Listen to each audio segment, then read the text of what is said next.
Pas facile de se plonger dans la lecture d'un livre d'histoire, sauf quand le roman historique est signé Marc Duguin. Après La Chambre des officiers sur les gueules cassées de 14-18, La malédiction d'Edgar inspirée du chef du FBI et Une exécution ordinaire sur la tragédie de Kursk, Marc Duguin revient avec L'Insomnie des étoiles. Cette fois, il plonge le lecteur dans une petite ville allemande en 1945.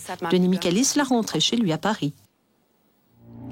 Marc Duguin aime croiser Petit Destin et Grande Histoire, qu'il s'agisse des arcanes du pouvoir en Amérique, des gueules cassées de 14-18, de la Russie contemporaine ou aujourd'hui de la Seconde Guerre mondiale.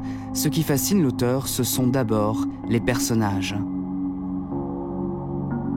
Moi, ce qui m'intéresse, c'est de faire passer une époque à travers juste quelques personnages.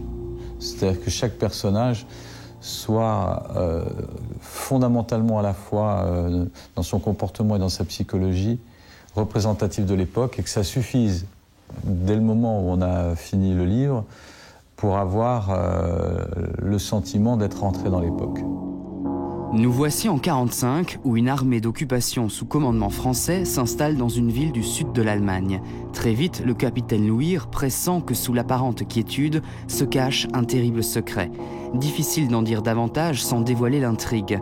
Et si l'auteur excelle dans la construction de ce faux polar, il réussit tout autant à instaurer cette ambiance lourde d'après-guerre, où l'horreur sommeille dans chaque silence.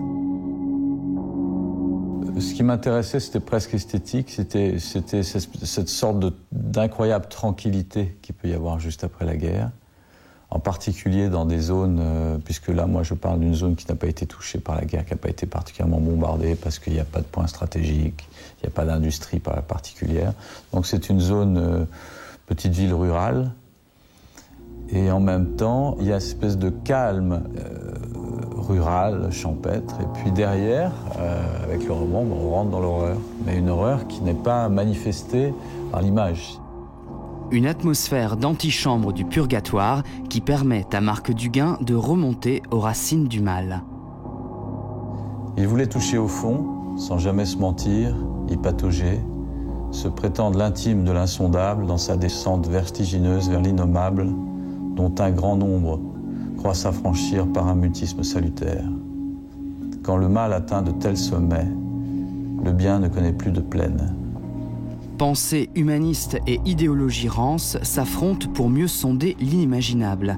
Un roman sobre, délesté de tout pathos, un peu à part, et c'est justement ça qui fait sa force.